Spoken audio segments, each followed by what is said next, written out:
जय श्री श्याम। आज हम सुनेंगे बैसाख मास से जुड़ी हुई एक पौराणिक कथा।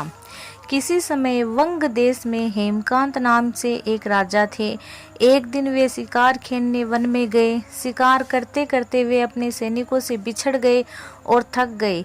वन में उन्हें एक ऋषि दिखाई दिए। उनका नाम सचिर्थ था। ऋषि उस समय समाधि में थे, इसलिए उन्होंने राजा के प्रश्नों का उत्तर नहीं दिया। क्रोधित होकर राजा ने उन पर जैसे ही वार करना चाहा, ऋषि के अनेक शिष्य वहां आ गए और उन्होंने राजा को रोक दिया। राजा ने उनकी बात मान ली और शिष्यों से कहा कि मैं बहुत थक गया हूँ, तुम मेरे लिए भोजन आदि की व्यवस्था करो।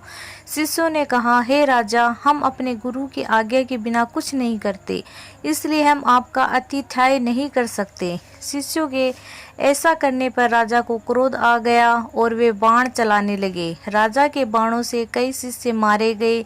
जैसे तैसे राजा भी अपने नगर को आ गए। जब उन्होंने ये बात अपने पिता को बताई तो उन्होंने राजा को ही देश निकाला दे दिया। राजा साधारण रूप में वन वन भटकते रहे।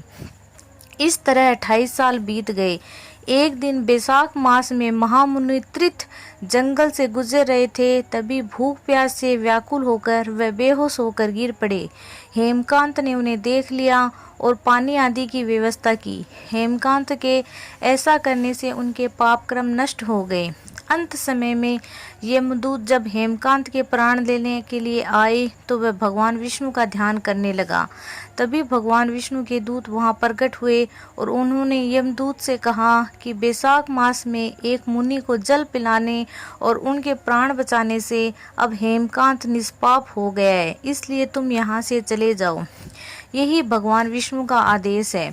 इसके बाद जैसे ही भगवान विष्णु के दूत ने हेमकांत को स्पर्श किया तो पहले की तरह स्वस्थ और युवा हो गए। भगवान विष्णु के दूत ही हेमकांत को उनके महल लेकर आए और उनके पिता को पूरी बात बताई। भगवान विष्णु का प्रिय होने के चलते हेमकांत फिर से राजा बन गए और न्यायपूर्वक शासन करने लगी। बोलो भगवान विष्णु की जय हो।